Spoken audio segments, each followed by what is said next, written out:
There are known knowns, known unknowns, and unknown unknowns. But there are also unknown knowns. We are the ancient and esoteric Order of the Jackalope, a secret society devoted to unearthing and sharing this forgotten knowledge. Hey there, initiates. Number 13 here, coming to you from the secret recording studio deep in the bowels of Warren number 777. After our last series, I got a surprise visit from the Grand Jackalope and the other Ascended Masters. They were all, "Hey man, love the podcast, but can you loosen up a bit? You're so stiff, and don't talk so fast, and maybe don't gulp for air all the time while you're at it." So I'm trying to be a little more chill this series. Let's see how that goes. Today's episode, Rising to the Top, presented by number 13. D'abord, un message pour mes amis canadiens francophones. C'est un podcast qui parle du Canada, ce n'est pas un podcast canadien. D'accord, le reste de ce podcast sera parlé en anglais sans l'équivalent français. Pardon. Oh, and since we're doing a podcast about Canada, let's have some Canadian adult beverages with that. Let's crack one open here.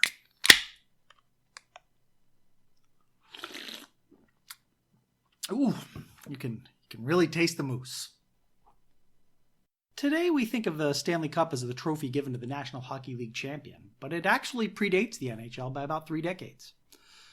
In its early years, a group of trustees would award the cup to the team they judged the best in Canada. Now, since traveling across the country was expensive and radio wasn't a thing yet, they would usually take the easy way out and award the cup to the best team in their own backyard. Since the trustees were located in Ottawa, that meant the cup was usually held by a team from Ottawa or Montreal. But there was another way to capture the cup.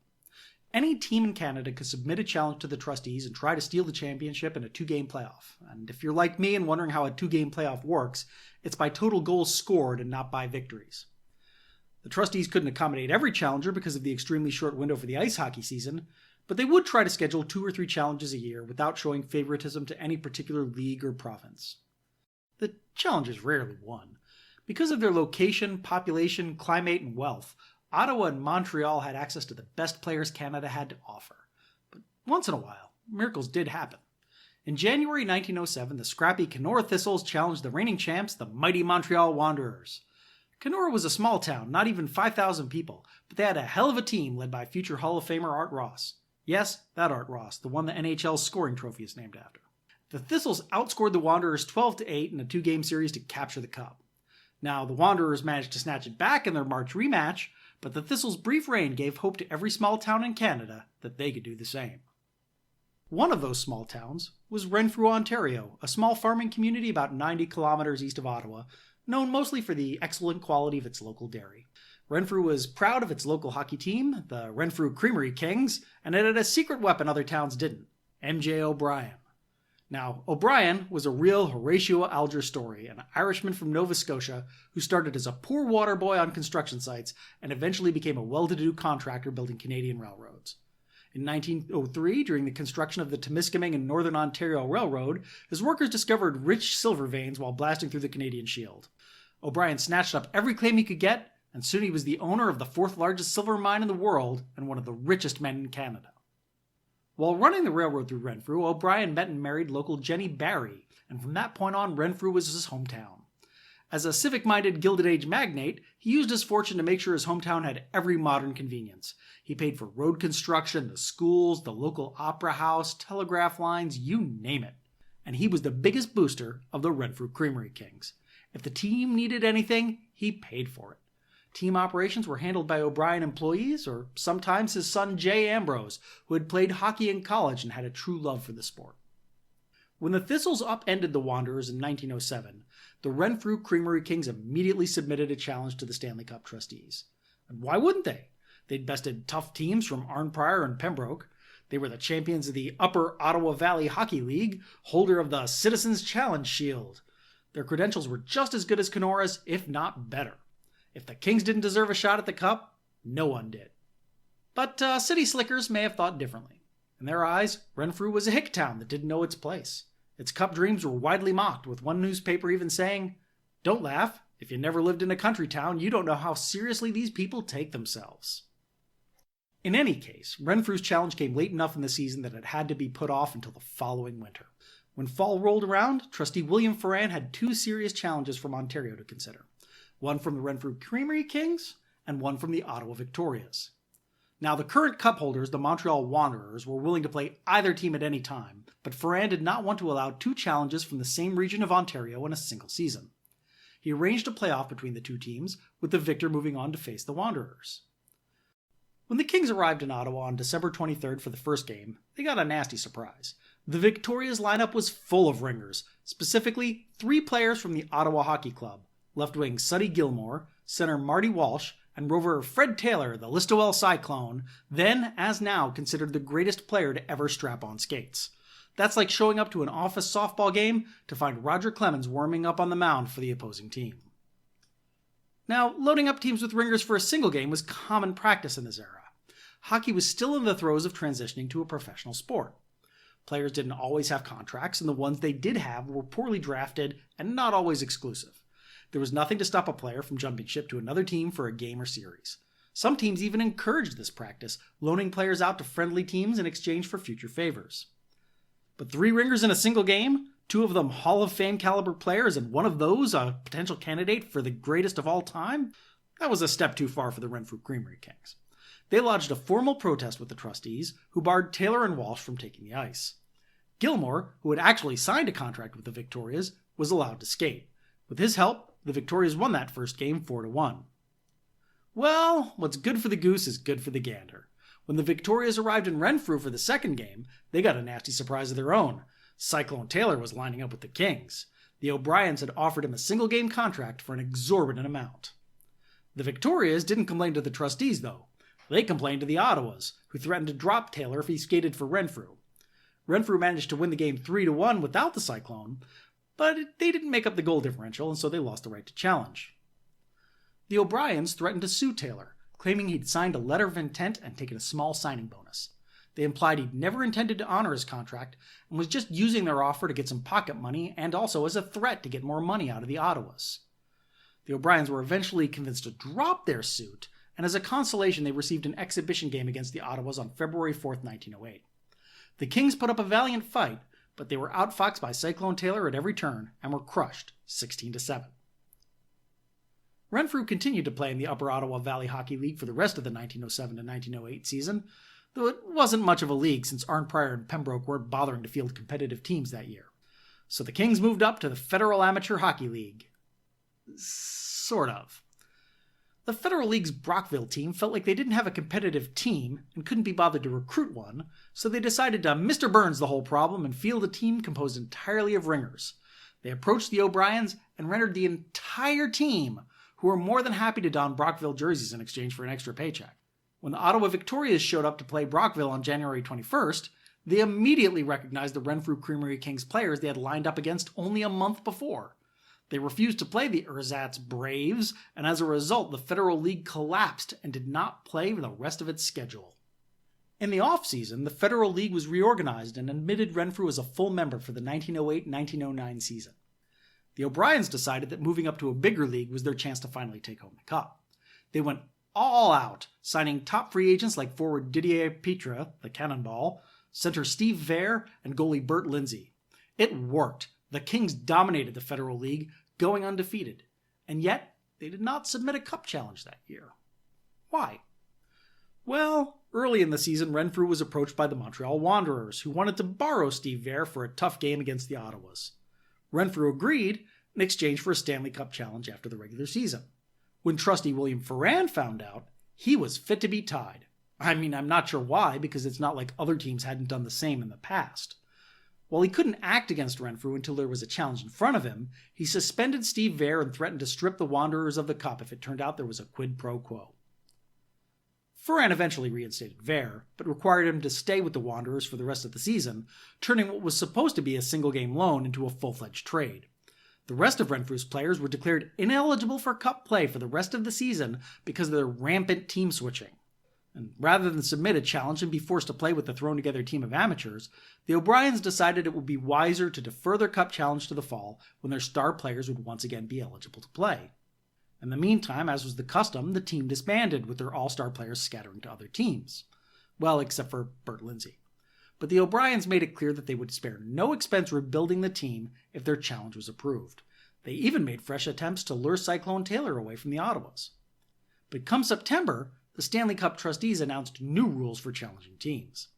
Now they were required to submit a full roster with their challenge, and the players had to have been on the team during the regular season. Ferran also hinted that clubs who had used ringers in the past would get an additional level of scrutiny from the trustees when their challenges were considered. The new rules were clearly intended to hurt Renfrew, but they had far-ranging effects. In addition to Renfrew, 5 other teams had submitted challenges that year: Edmonton, Cobalt, Galt, Winnipeg, and Strathcona. The only team that was in full compliance with the new rules was Winnipeg. Now that was a problem, since any non-Winnipeg challenge the trustees approved would be regarded as favoritism by the challenging teams. So they decided to play the waiting game, hoping some of the teams would drop out of contention and resolve the problem for them. The O'Briens began to rightly suspect that they would never get a challenge approved. That meant there was only one way left to them to capture the Stanley Cup: to join the Eastern Canada Hockey Association, whose champion automatically received the trophy. The ECHA had already discussed expanding from 4 teams to 6. J. Ambrose O'Brien decided that if they were going to add another team, it would be the Renfrew Creamery Kings. Behind the scenes, he began approaching other owners to back his application. Harry McLaughlin of the Montreal Shamrocks and Jimmy Strahan of the Montreal Wanderers both gave him tepid support, which got him to 50%. If he could make a solid pitch to the other owners, Renfrew was in. He showed up at the league's November meeting in Montreal with an application in hand and high hopes. Before the meeting, O'Brien ran into some of the Ottawa's executives in a restaurant and made his case for adding the Kings to the league. The Ottawas laughed in his face. Not a good sign. But there was always the Quebec Bulldogs. If he could sway them, he had a chance. Then it all went to hell. In the off-season, Jimmy Strahan sold the Wanderers to P.J. Duran. Duran intended to move the team's games from the Westmount Arena to the much smaller Jubilee Rink, which he owned. That would give him a much larger cut of the gate, but it would slash the receipts of the visiting teams. The other owners were not happy about this at all, but they couldn't kick the Wanderers out of the league. So they dissolved the league instead. On November 25, 1909, the ECHA dissolved itself and then reincorporated as the Canadian Hockey Association. The CHA had the same constitution, the same rules, and all the same teams, except for one, Duran's Montreal Wanderers. To spite Duran even further, the CHA brought in 2 new Montreal-based franchises to compete with him, All Montreal and Le National. There was no room in the new league for the Renfrew Creamery Kings. Ambrose O'Brien was shocked. He had been playing the game by the same rules as everyone else and had nothing to show for it. They'd even been penalized for using the same tactics larger clubs used with impunity. Their Stanley Cup dreams were dismissed out of hands by league officials and trustees. They'd laughed in his face. Laughed right in his face. The more O'Brien thought about it, the angrier he got. And anger, it turns out, is a great motivator. Ambrose O'Brien sat stewing in the hallway of the Windsor Hotel, only to be snapped out of it when Jimmy Gardner, the player-manager of the Wanderers, stormed out of the meeting room cursing a blue streak. He saw O'Brien, stormed over, and started venting. In the course of their bitch session, they realized that the O'Briens had control of 3 hockey teams. Obviously, they were the primary backer of their hometown Renfrew Creamery Kings, but they were also helping support 2 teams near their silver mining interests, the Haileybury Comets and the Cobalt Silver Kings. Put those 3 together with the Wanderers, and you had a league. A rival league. It's easy to see why this idea would appeal to the O'Briens. Those big city old money types in Ottawa had mocked them at every turn. Well, their small town new money would build a bigger league, a better league, with top teams and better players. They would make those trustees think twice before awarding the Stanley Cup to the CHA champs. And so, with the handshake in the lobby of the Windsor Hotel, the National Hockey Association was born. A week later, the 2 competing leagues were both holding their inaugural meetings in the Windsor Hotel. The CHA in room 135 and the NHA down the hall in room 129. The CHA acted like it was business as usual. The biggest discussions were about formalizing the rules for player trades and setting a salary cap for teams, which had been a priorities of the Ottawas for years. The NHA meeting, on the other hand, was chaotic but productive. They adopted the constitution of the ECHA wholesale, just like the CHA. To make their league equal in size to the CHA, they added a new team, an all-French squad called the Montreal Canadiens or something like that. The O'Briens would foot the bill for the Canadiens team for the upcoming season, though they were actively seeking a French-Canadian partner to take it off their hands. The various owners or puppet owners posted $1,000 bonds as a pledge that they would finish the season. Behind the scenes, the CHA was worried. They decided they'd rather have the Wanderers back in the fold than deal with the rival league, and if the cost of that was admitting Renfrew, well, they'd cope somehow. They made secret overtures to both teams, trying to induce them to switch leagues. Gardner and O'Brien nixed that idea from the start. If the CHA teams were scared, they were welcome to jump to the NHA. None of the CHA teams bid on that. And then, when the meetings ended, the bidding war began. The O'Briens fired the first shot, making a blanket offer of $1,000 to every Ottawa player. The gambit failed, but it cost the Ottawas dearly. They raised salaries and scrambled to get contracts in front of their players before they could reconsider. They wound up increasing their payroll by over $3,000, which put them in a precarious financial position. To break even, they would need to break attendance records for every game they played. And then Renfrew upped the ante, raising their offer to a guaranteed 2-year, $2,500 contract with off-ice jobs for anyone who wanted them, payable in advance. The Toronto Globe called the offers stage money, but the O'Briens were deadly serious. Still, the Ottawa players remained steadfast. Except for one. The greatest player in the game, Fred Cyclone Taylor, jumped ship. Renfrew's courtship of Taylor was an agonizing will-they-won't-they dance as he flirted with one club or the other throughout all of December, but ultimately the O'Briens made him an offer he couldn't refuse. His salary for the season was a reported $5,250, though it's not clear if that was for one season or two. To put that in perspective, Taylor was earning more money than some entire teams. He was earning more money per game than anyone else in any other sport. Baseball's highest-paid player, Ty Cobb, was only earning $6,500 a year for a season 3 times as long. The average Canadian office worker was only earning about $1,000 a year. And Taylor might not have even been the highest-paid player on the team. In a rare coup, the Kings managed to snag the hottest free agents in the sport, the Patrick brothers. Ambrose sent a telegram to Vancouver asking if Lester Patrick would play for $3,000. Lester replied he was available, but that he and his brother Frank were a package deal. O'Brien responded by wiring them a check for $5,000. The team already had Bert Lindsay in goal and Bobby Rowe in center. Herb Jordan, a top amateur from Quebec, was lured to the team by offering him an off-season job as MJ O'Brien's private secretary. The other spots were filled with talented locals seasoned in the Upper Ottawa Valley Hockey League. Now, because of the talent raids, the Ottawa press tried to smear the Renfrew Creamery Kings by calling them the Pirates. It's a nice one, Ottawa, but Pittsburgh got there first. The extravagant salaries, though, quickly gave the team a more apt nickname, the Millionaires. The other NHA teams also did well in the bidding war. Art Ross was brought in to play and manage the Haileybury Comets, the Wanderers snagged Joe Hall, and the Canadians signed Didier Pitre and Edward Cyril Lalonde, better known by his nickname, Newsy. Over in the CHA, only the Ottawas and the Shamrocks were able to field respectable teams. In the middle of all this chaos, the Stanley Cup trustees finally approved 3 challenges for the season: Edmonton, Winnipeg, and Galt. Too late. The Winnipeg team had disbanded and could not reform. The Edmonton team was wounded by the loss of the Patrick brothers and had to scrape together a team of replacements on short notice. The lost and delayed challenges cost the Ottawas thousands of dollars of gate receipts they badly needed. Now, the Ottawas tried to make the best of a bad situation, issuing an open challenge to the Millionaires for an exhibition match, with the winner taking all the gate receipts.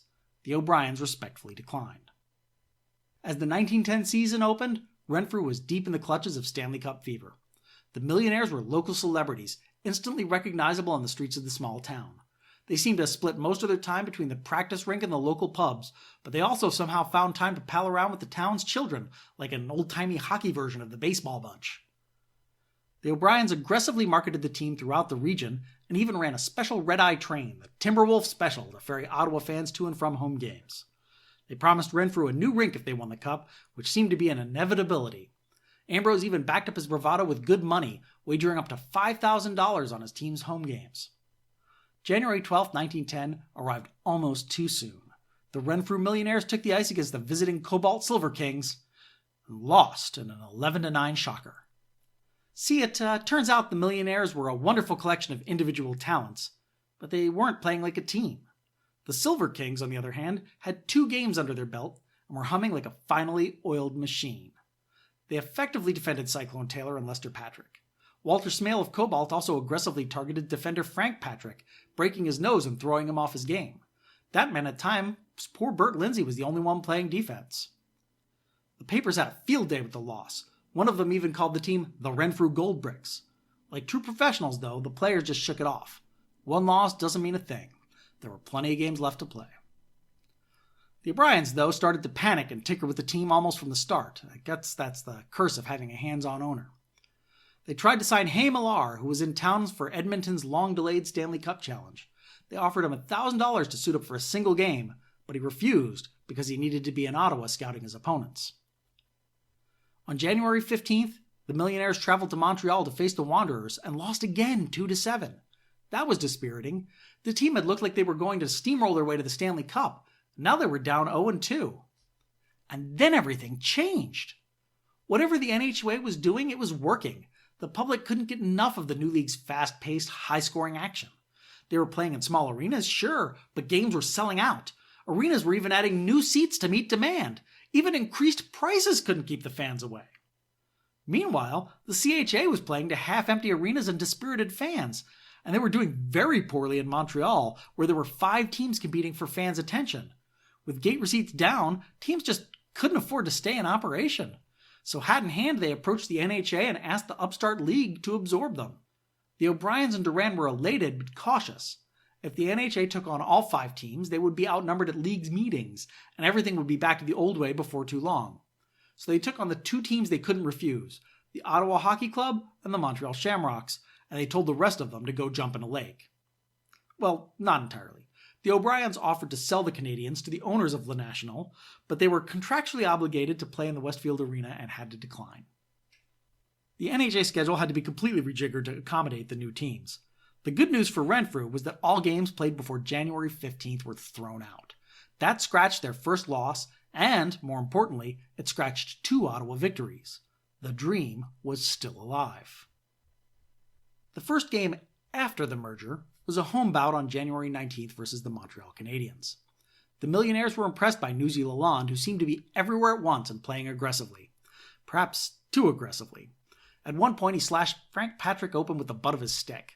Frank, sick of being the punching bag for everyone in the league, responded in kind, and both players were left rolling around on the ice, clutching their heads. Play came to a halt while the 2 of them got medical attention, and the Canadiens decided to wisely get off the ice while that was going on, and Renfrew won 4-9. You'd think a tough hit like that might lead to bad blood between 2 players, but it actually had the opposite effect. Newsy and Frank became fast friends. Even with the first victory under their belt, though, the O'Briens still couldn't resist the urge to tinker.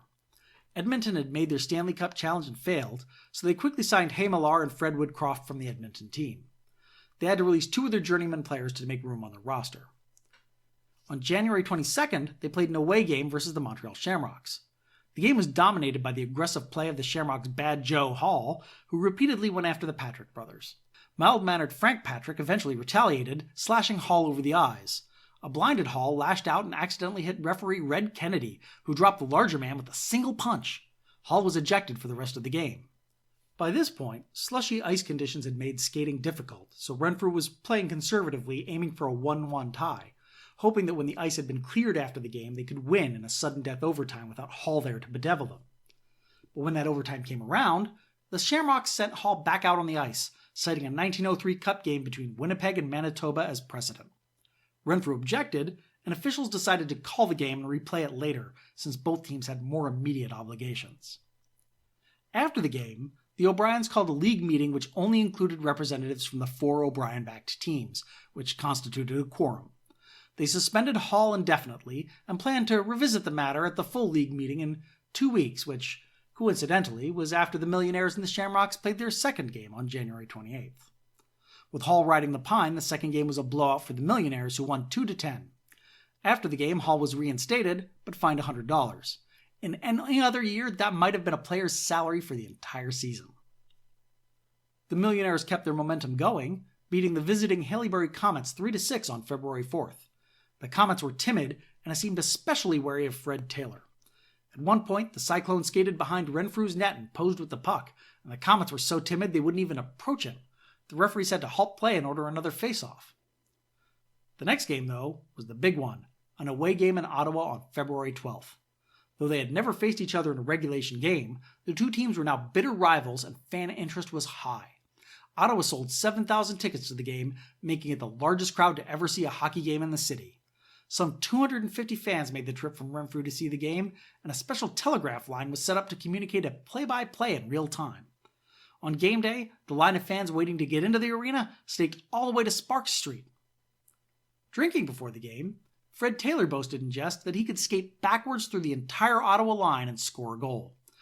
An innocuous enough boast, except that he made it within earshot of his former Ottawa's teammate, goalie Percy Lasser. When the Millionaires took the ice, they were greeted by a chorus of boos. The fans hurled rotten fruit and bottles at the players, taking special aim at Fred Taylor's head. At one point, they even had to stop play so the groundskeepers could clear broken glass from the ice. Taylor played well, but the fired-up Ottawa defense kept him from scoring. At the end of regulation, the game was tied 5-5, but in 2 5-minute overtimes, Ottawa scored 3 times to win 8-5. At 3-2-1, Renfrew's cup dreams weren't dead yet, but they were on life support. Their next game was on February 15th when they beat the Canadiens 8-6 on the road. Montreal played with great heart, but with only one superstar on the team, they just couldn't stop the Millionaires. After the game, the O'Briens started tinkering again, using their ownership stake in the Canadiens to force Newsy Lalonde's immediate release. Renfrew signed him to a contract, though Ottawa made a serious offer for his services. Lalonde played brilliantly in his first game as a Millionaire, scoring 4 goals in a 12-7 victory over the Cobalt Silver Kings. He was still outplayed by Lester Patrick, who scored 5 goals. After the game, the Silver Kings filed a formal protest with the league, claiming Lalonde had been acquired after the trade deadline, though no one could agree whether that was supposed to be January 30th or February 15th. The away game in Haileybury on February 22nd has gone down in history as the coldest game in the history of professional hockey. At game time, the outside temperature was negative 31 degrees Celsius with a significant wind chill. How cold was it? It was so cold, players and fans were both treated for frostbite after the game. It was so cold, Haileybury's Art Ross skated wearing a toque with 2 eye holes poked in it pulled down over his face. It was so cold that when Ross threw down his gloves to fight Lester Patrick, he immediately thought better of it and put them back on before his fingers fell off from the cold. The game also gave the O'Briens another chance to throw their money around. In the first half, Bert Lindsay was struck by the puck and his eye swelled shut. Renfrew noticed Cobalt goaltender Chief Jones in the crowd scouting the game and offered him $200 to suit up for Renfrew, promising they'd take care of any fines that might arise. Cobalt's manager, Tommy Hare, strenuously objected, even after he was offered an equally generous bribe. Jones, who was already half into a Millionaire's uniform, had to change back into his street clothes and go back to his seat. Lindsay played the rest of the game one-eyed. The Millionaires won 11-5 on the strength of hat tricks by Lester Patrick and Newsy Lalonde, though. Back in Renfrew, the O'Briens were hastily adding 1,000 extra seats to the Argyle Street rink, anticipating huge turnouts for their upcoming home games against the Ottawas and Wanderers. They could have probably added 2,000 more and it wouldn't have been enough. When the Wanderers showed up on February 25th, it turns out they had accidentally forgotten to bring their white road uniforms. The Millionaires were forced to line up in the uniform of the amateur Renfrew Rivers. Whether it was a genuine accident or a sophisticated mind game, it worked. Renfrew was shut out, losing 5-0 in front of a flabbergasted home crowd. At 6-3-1, Renfrew's chances of winning the cup were now almost non-existent. But they still clung to hope like the fans of an 8-7 NFL team running through every tiebreaker in their head. At the February 28th league meeting, Newsy Lalonde's transfer was officially approved. They also rescheduled the Shamrocks-Renfrew match for March 2nd on neutral ground in Ottawa. Then it was rescheduled a second time because freak weather conditions made the ice unsuitable for play. And it wound up not mattering at all, because on March 5th, the Montreal Wanderers earned their 10th win by defeating the Ottawas 3-1, making it mathematically impossible for anyone else to unseat them. They won the Stanley Cup, along with the new league championship trophy, the O'Brien Cup, a massive gaudy trophy made of cobalt silver, valued at almost $6,000. Renfrew still had games left to play, though, including one final grudge match against the hated Ottawas on March 8th. But there was a problem. The referee had missed his train from Ottawa, and a replacement had to be found on short notice. They found one of unimpeachable credentials, MJ O'Brien's personal secretary, Mr. Herb Jordan. Yes, former millionaire Herb Jordan, who had been dropped from the squad earlier in the season to accommodate the O'Briens' new hires. To his credit, though, he was tough, even-handed, and gave the Ottawas nothing to complain about. To spice things up and really rub Ottawa's nose in it, Ambrose offered bounties to his team. $50 to each player who scored a goal, plus $100 to be split between his teammates. That wound up costing him over $2,500 in bonuses because Newsy Lalonde scored 6 goals, Lester Patrick scored 4 goals, and Fred Taylor scored 3 in a 2-17 blowout. It helped that the Ottawas were playing listlessly since it was a meaningless game for both teams. Late in the game, Lester Patrick snapped off a quick pass to Cyclone Taylor, who controlled the puck, turned around, skated backward at full speed, and flipped the puck past Percy Lasseur to score. Taylor had finally managed to make good on his idle boasting, though it should be noted he didn't skate through the entire opposing team. The season-ending contest versus the Cobalt Silver Kings on March 11th was also meaningless for all involved, except for Newsy Lalonde, who scored 9 goals to capture the league's scoring title with 38 goals in 11 games. Lester Patrick finished in third with 24 goals in 12 games. Fred Taylor, the highest paid man in professional sports, wasn't even on the leaderboard, though if they'd tracked assists back then, he'd probably be right up there. That was it. Hockey was done for the year except for a few postseason exhibitions in New York. True to their word, the O'Briens had gone all out to try and capture the Stanley Cup, shelling out over $16,000 in player salaries and thousands more in bonuses. That's still a far cry from $1 million, even when adjusted for inflation. They'd put together a team of superstars that included 4 Hall of Famers and still only managed to finish 8-3-1. They'd learned 2 important lessons. Individual talent is great but can be defeated by teamwork. Money can't always buy a championship. When the team said their farewells to each other on March 22nd, they remained hopeful for the future and promised to take those lessons to heart. Next year, they said, they would be unstoppable. But that wasn't going to happen. The free-for-all talent acquisitions of the season effectively bankrupted 3 of the league's clubs. The Cobalt Silver Kings, the Haileybury Comets, and the Montreal Shamrocks all folded. The Quebec Bulldogs were brought into the league to make scheduling games easier. Also, George Kennedy of the Club Athletique Canadien had sued the O'Briens, claiming the Montreal Canadiens were infringing on his trademark. The O'Briens wound up giving him the Canadiens for free just to shut him up. They did get some measure of revenge when they made him pay a $7,500 transfer fee to get Newsy Lalonde back. But that meant that the O'Briens had gone from having an automatic 4-3 majority at league meetings to just having 1 of 5 votes. That allowed the Ottawas to take control again, and they immediately started pushing for one of their pet causes, a salary cap of $5,000 per team. The O'Briens were not happy because that neutralized their deep pockets. The players were also not happy since it meant most of them were taking a pay cut. Many threatened to retire, sit out the season, or start a rival league. In the end, they had no choice but to submit to the new rules, though teams tried to help out with off-the-books signing bonuses that didn't count against the cap. That year, the Renfrew Creamery Kings were significantly diminished. Lalonde had been sent back to the Canadiens. The Patrick brothers left and went out west to found the Pacific Coast Hockey Association. Cyclone Taylor and Bert Lindsay were still there, backed up by Steve Vare and the Cleghorn brothers, Odie and Sprague. That new team once again made a valiant effort, and the team led the league in goals scored. But they were still leaving poor Bert Lindsay out there by himself on defense, and the team also led the league in goals against. They finished the year in third with an 8-8 record. Now the Bryans could no longer justify throwing good money at a team with no Stanley Cup to show for it. They had railroads and mines to run. The Renfrew Creamery Kings were shut down after the 1910-1911 season, and the players were dispersed in a draft. Fred Taylor was drafted by the Wanderers, but he spurned their offer and went west to play for the Patricks. Hockey went on without the team, to no one's surprise. In an ironic touch, in 1919 the National Hockey Association would dissolve itself to get rid of a troublesome owner, Eddie Livingston of the Toronto Blue Shirts. This time, it didn't work, and the newly founded National Hockey League was stuck with him. These days, Renfrew was a larger town, but not by much. Their primary industry is no longer agriculture, but manufacturing, and the town makes most of the hockey tape used in Canada. They still have amateur hockey teams, though none of them use the Creamery Kings name. They honor their place in hockey history with the Nhl Birthplace Museum, though as of February 2020 it appears to be closed for renovations.